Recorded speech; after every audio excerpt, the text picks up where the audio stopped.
I was in the lab. I was dissecting. I was dissecting the posterior thigh, so the hamstrings.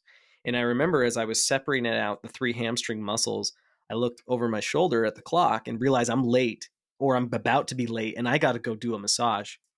So I hurry and put everything away and I sprint to go do it was, I'm like I'm literally catching the tram. I'm just doing whatever I can to get there. And I run into my session and I'm actually at this time I'm working with a professional cyclist. And all he wants is he looks at me, he's like, I want you to spend an hour working my hamstrings. This all in the span of 20 minutes went from dissecting hamstrings to now working with this professional cyclist because they also come and train in Park City because of all the mountains. It's really great. So, like, your Tour de France type cyclists. And that was the best massage I've ever given for hamstrings because it's like I knew exactly what they looked like. And I just spent several hours looking at like this, the most, I don't know, just the definition of those three hamstrings. It's interesting because that cadaver that I was working with was 69 years old, had passed from cancer. The body was in a state of atrophy. And now I'm working with a peak athlete again, all in there. And what's interesting is it's like you see the similarities, but you also start to understand the real obvious differences between health, malhealth, everything that goes with it. It's such a really interesting interplay that occurs. And that's happened so many times over my career where the bodies that I deal with, like you're saying, these are people at the end of their life, but they're also unhealthy. And so it's given me a complete different level of respect for health in general and just how the body is put together. And it's just interesting how it all works together, where you're learning the anatomy almost in a disease state, but you're trying to figure out how to help people optimize their health at the same time. Yeah. Oh, that's fascinating, man. Truly, truly is.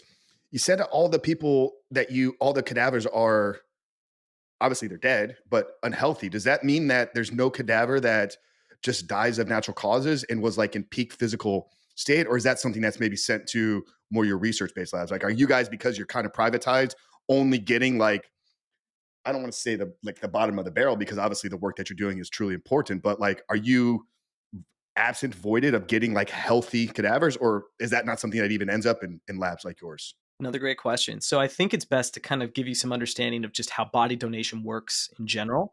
If you say yes on your driver's license to be an organ donor, that's different than body donation. Full on body donation, you have to go through it's not that rigorous, but a far more rigorous process.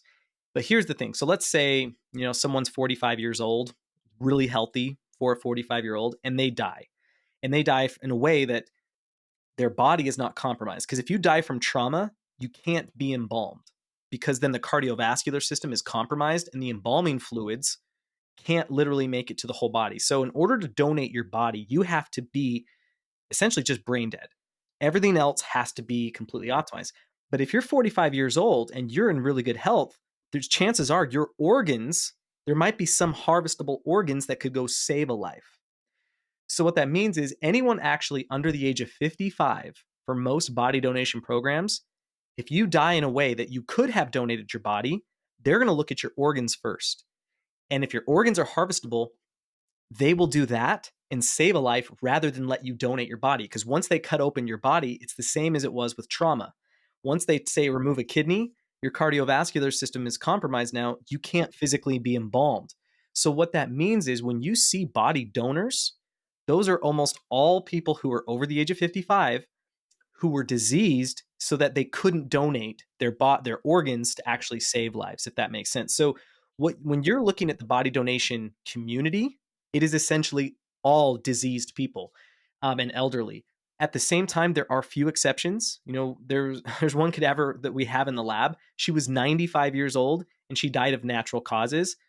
She was this tiny little petite woman. Her body, when you look inside of it, is the epitome of health. She looks fantastic, right? So you do see this happen every once in a while, but by far and large, most of the donors die of cancer, stroke, cardiovascular disease. All the stuff that you see people dying of is what the donors are also dying of. And that's just a product of how body donation and organ donation works. Yeah, that makes a lot of sense, man. And I'm glad that they have those things set up in place, right? Because yeah, if all of a sudden you're a healthy 45-year-old man and you have these organs that can be, utilized, like you said, to save another life. It's like to give that to somebody's going to kind of rip it apart and make some YouTube videos. But not that that's what you guys are doing, right? But I can understand it's like, yes, save a life first, right? So how has seeing the tail end of these people's lives and how it's impacting the internal through all these diseases that you mentioned, like changed your view of how you live? It's changed everything. It's changed absolutely everything, and I don't know how it couldn't. Whenever we have students come in the lab, you can just see it dawning on them to see this and hold this in your hands and just understand what real disease looks like and feels like. It's something you can't hide from. So, I the way I always describe it is anatomy is a gateway science. It's like, it's almost like a gateway drug where it's like you learn your anatomy and then eventually you're just kind of like, okay, but how does that work? Because anatomy is just honestly pointing at something and giving it a name. So, like, this is your hand, right? And the hand is made up of these muscles. It's not that exciting of a science. But when you learn your anatomy, eventually you're gonna be like, well, how does that work? Well, that's physiology. And then it's like, okay, well, how do you fuel that? There's nutrition. How does it move? Oh, that's kinesiology and exercise science. How does it fall apart? That's pathology and disease.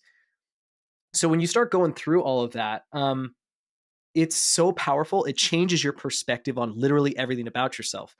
And then when you add the actual visual component, when you then all of a sudden it's not just some intellectual thing that you read in a textbook, but you're actually seeing it. So, for instance, the first time I saw real, true, excessive visceral fat of someone who was morbidly, no, I think technically they're morbidly obese, but that's another interesting little side note.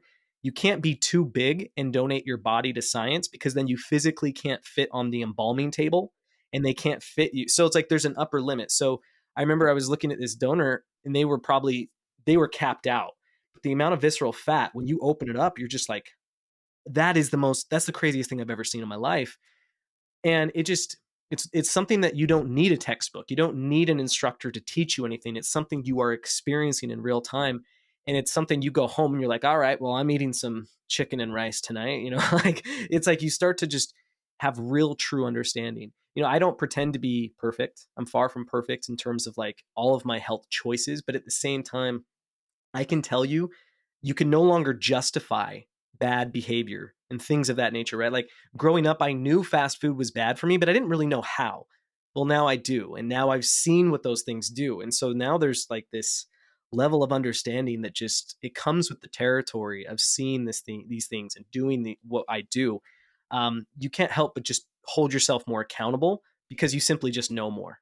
Yeah, that's fascinating. You had mentioned your military service, and I think you even said you had two deployments. We've had a lot of high level military guys, and there's been a handful of them that have talked about the first time they saw a dead body, how it changed their life forever. Was that something that you were exposed to in your military service? And if not, how did seeing these dead bodies change your perspective of life, death, and just how you kind of approach your life?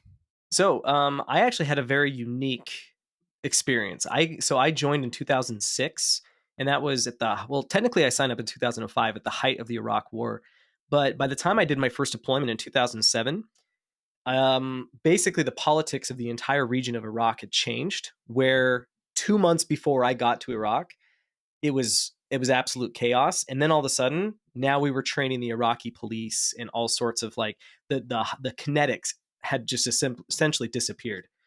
What was interesting about that is so for me, it's like I never really got to experience combat, which is obviously a great thing.